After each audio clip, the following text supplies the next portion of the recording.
20세기에는 노동이 많은 부분을 해결해줬습니다.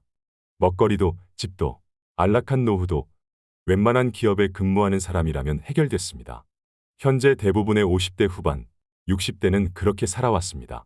열심히 일을 하고 저축을 하면 집 장만도 가능했습니다.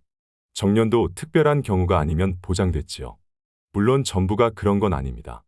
어느 정도 규모가 되는 기업에 근무했거나 공직에 있던 사람, 혹은 자영업으로 성공을 이룬 사람 얘기입니다. 이들에겐 별다른 투자 없이 비교적 풍족한 노후가 보장됐습니다. 물론 부동산을 보유한 사람은 부자가 됐습니다. 이들 중 다수는 운이 좋았습니다. 투자를 염두에 두지 않고 그저 주거 목적으로 산 집이 폭등했기 때문입니다.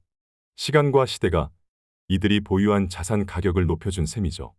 21세기 들어 상황은 달라졌습니다. 초저금리는 노동소득만으로 자산가치 증가 속도를 따라가지 못하도록 만들었지요. 무엇보다 정년이 보장되는 안전한 일자리를 구하기가 하늘의 별 따기만큼 힘듭니다. 이런 상황에서 노동임금만으로 미래를 설계하기는 불가능합니다. 열심히 일해도 여전히 불안한 당신.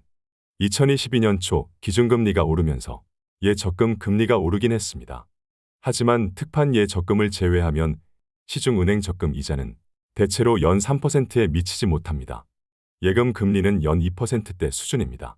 물론 금리가 오르면 예적금이 주목을 받는 건 사실입니다. 하지만 금리가 오르는 데는 한계가 있습니다. 한국은 이미 선진국입니다.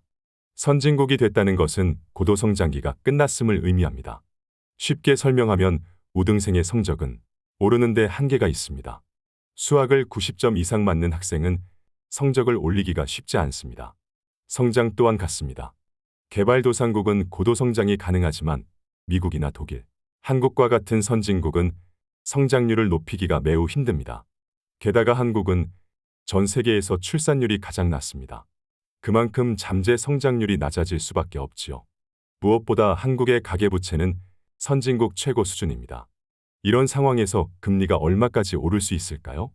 금리가 오르면 그렇지 않아도 과중한 빚더미에 올라있는 한국 가계와 기업은 치명타를 입습니다. 소비는 줄고 투자는 급감하지요. 성장을 담보할 수 없는 상황이 됩니다. 중앙은행과 정부는 이런 현실을 누구보다 잘 알고 있습니다.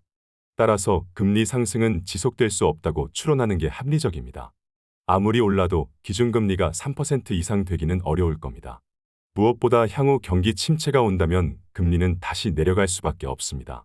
초저금리는 이제 숙명이 됐습니다. 노동소득을 예적금으로 불리던 시대는 갔습니다. 그나마 노동이 정년까지 보장되면 다행인데 그렇지도 않습니다. 노동이 안락한 삶을 보장하던 시대는 끝난 것입니다.